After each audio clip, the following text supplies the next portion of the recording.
Bonjour et bienvenue dans Génération Parents, la série de l'été Questions de parents. Je suis Solane Boquillon-Le Goisiou, la fondatrice de SoftKids, l'autrice de Préparer aujourd'hui vos enfants au monde de demain et créatrice de la formation Être parent au XXIe siècle. Chaque jour en août, je vous propose une réponse claire et bienveillante à une vraie question posée par un parent. C'est parti pour l'épisode du jour. Mon enfant veut être youtubeur. Donc, comment est-ce que je fais pour différencier une passion passagère d'un réel projet de carrière? Je sais pas, est-ce que vous avez des idées, des conseils sur parce que YouTube, c'est le truc à la mode, quoi. Enfin, vraiment. Ils veulent tous faire soit du streaming, soit des vlogs. Parce qu'ils sont inspirés par les Norman, les Squeezie, les Enjoy Phoenix. Donc voilà, comment est-ce qu'on les accompagne sur YouTube, qui est vraiment le truc numéro 1 qu'ils veulent faire, quoi. Mais moi, je pense qu'il y a une question qu'il faut leur poser quand ils ont envie de faire ça, c'est quoi le facteur de succès pour toi? C'est-à-dire, quand est-ce que tu vas penser que c'est quoi la réussite pour toi sur YouTube? Et de l'aider à faire ça, derrière, il y a toute la stratégie de Flavie qui se déroule comme un tapis rouge.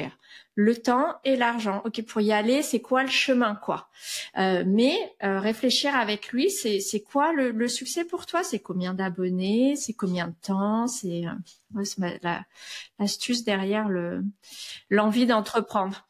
Peut-être aussi, quelles sont tes motivations? Est-ce que c'est d'être célèbre? Est-ce que c'est parce que tu veux partager ta passion? Est-ce que tu veux gagner de l'argent? Par exemple, hier, mon fils aîné était malade et en fait, il était en train de regarder 3 potes qui, eux, ont une chaîne YouTube sur les Pokémon. Et donc, de ce que j'ai compris, ils achètent le maximum de cartes pour essayer après d'avoir des cartes qui ont de la valeur, qui vont pouvoir revendre, quoi. Mais c'est vrai que les mecs, ils sont incollables sur les Pokémon et ils arrivent à te faire de la création de contenu sur les Pokémon tous les jours, quoi. Ouais, et d'ailleurs, t'as trop raison sur l'histoire des motivations, parce que je pense souvent c'est la motivation quand même de la fame et tout ça, quoi. Mais si c'est motivation argent, il y a des niches, c'est comme ça qu'ils appellent aux États-Unis, des niches, donc des segments de marché ultra porteurs et au contraire très mauvais, notamment pour gagner de l'argent sur YouTube. Donc moi, c'est des trucs que j'ai geeké parce qu'en tant que solopreneur, on va vers les niches les plus rentables, etc. Il y a même des façons de faire du YouTube aujourd'hui qui sont complètement improbables et qui marchent très bien, comme par exemple faire des faceless channels. Donc Ouais. c'est-à-dire On ne verra voit pas jamais. ta tête, c'est des voix off, souvent générées par des intelligences artificielles qui vont expliquer des trucs sur différents sujets.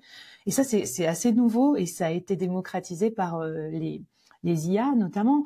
Et là, tu peux faire de l'argent sur de l'affiliation en choisissant bien tes sujets. Il faut savoir que YouTube rémunère pas pareil les vues en fonction de qui regarde. Donc, typiquement, la niche Make Money, elle est mieux rémunérée par les publicités sur YouTube, puisqu'elle permet derrière de vendre des produits financiers, de vendre des trucs où tu peux investir des cryptos, etc. Donc là aussi, si c'est purement monétaire pour se faire un peu d'argent de poche, ce qui pourrait être une bonne idée, choisir quelque chose de stratégique et pas juste pour amuser la galerie. Et puis aussi, leur parler des compétences qu'ils vont développer. Ok, tu vas faire ça, donc tu vas apprendre à faire du montage vidéo, à bien communiquer, à bien écrire sans faute d'orthographe. Voilà, c'est aussi d'avoir un petit cahier des charges, des compétences qui sont nécessaires, parce que je pense que des fois, entre regarder des vidéos sur YouTube et se dire c'est ça que je veux faire et lister tout ce qu'il y a à faire pour arriver à ça, ça peut aussi montrer un petit peu ce qu'il va falloir mettre en œuvre pour y arriver. Ouais, et du coup, je suis tout à fait d'accord avec tout ce que vous avez dit et le faire aussi peut-être step by step. C'est-à-dire qu'un enfant, on peut pas savoir au démarrage si ça va être une passion ou si ça va être juste quelque chose de ponctuel. Donc, le laisser essayer et peut-être du coup dans les paramétrages YouTube, faire deux choses, mettre ses vidéos en lien privé et comme ça, ce lien, il est partagé qu'à des tierces de confiance pour que les vidéos soient, entre guillemets, vues par une population bien spécifique, dans un premier temps pour encadrer, et lorsque le parent met les vidéos de son enfant en ligne, cliquer cette chaîne est pour les enfants. Comme ça évite d'avoir certains types de publicités, etc. sur la chaîne de l'enfant. C'est deux petites recommandations aussi qu'on peut mettre en place pour cadrer et faire les choses step by step et pas directement mettre la vidéo aux yeux du monde entier. Après, je pense aussi on a très peur, nous, notre génération, de tout ce qui est sur Internet. On pense que c'est genre indélébile, qu'il faut pas se tromper et tout. Je sais pas ce que vous en pensez, mais j'ai l'impression que ça a beaucoup évolué aussi. En fait, oui, quand tu vas sur Internet, tu peux changer, tu peux te foirer un petit peu, ça s'enfouit dans tout ce que tu vas créer comme contenu. Il y a beaucoup plus de création de contenu plus libre aussi qu'avant. Donc, je pense qu'il faut pas non plus se dire oh là là là là, ce qu'il va faire sur YouTube, ça va être indélébile, ça l'empêchera de trouver un travail dans 10 ans. Tu vois, il y a plus du tout ce côté-là qu'on avait nous, où on avait hyper peur quand on tapait notre nom sur Google, qu'il y ait un truc qui sorte de Facebook, tu sais, une photo que t'es mal protégée. Alors tu dis ça, mais moi j'arrive toujours pas à enlever ma photo de copain d'avant. J'ai essayé pendant 10 ans, j'ai jamais réussi. Hein. Du coup, tu nous donnes envie d'aller la chercher cette photo parce que il doit y avoir des dossiers. Barbara, t'as des conseils toi sur YouTube? T'as des enfants youtubeurs dans ton entourage? T'en avais aux États-Unis ou pas?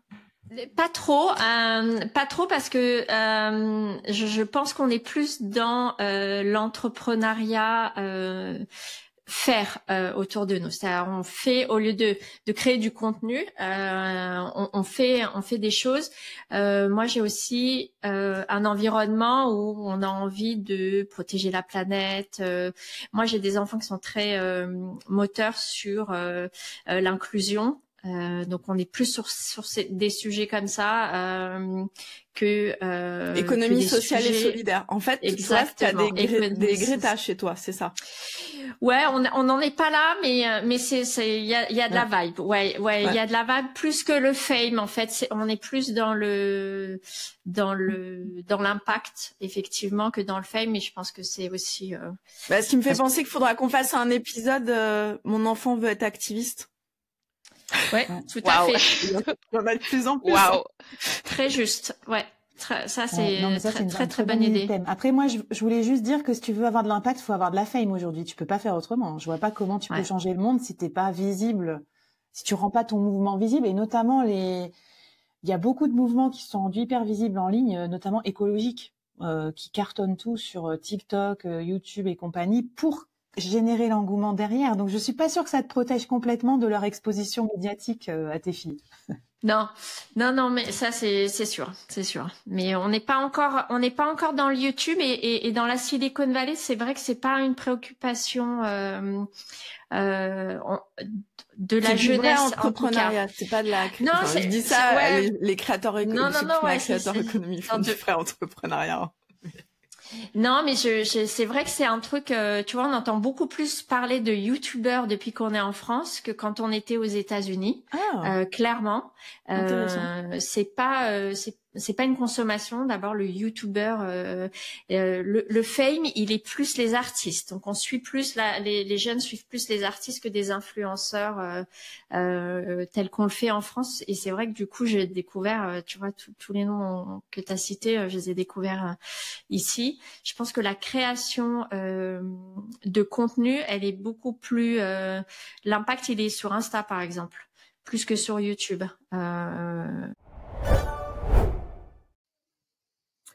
Merci d'avoir écouté cet épisode de la série Questions de parents. Si ce contenu vous a parlé, vous a fait réfléchir ou vous a rassuré, pensez à vous abonner à Génération Parents pour ne rien manquer des prochains épisodes. Et si vous voulez aller plus loin dans votre posture éducative, je vous invite à découvrir nos ressources et ma formation en ligne Être parent au XXIe siècle. Un parcours simple, concret et bienveillant pour accompagner vos enfants avec sérénité dans ce monde en mouvement. Le lien est juste dans la description de l'épisode. À demain pour une nouvelle question et d'ici là, prenez soin de vous.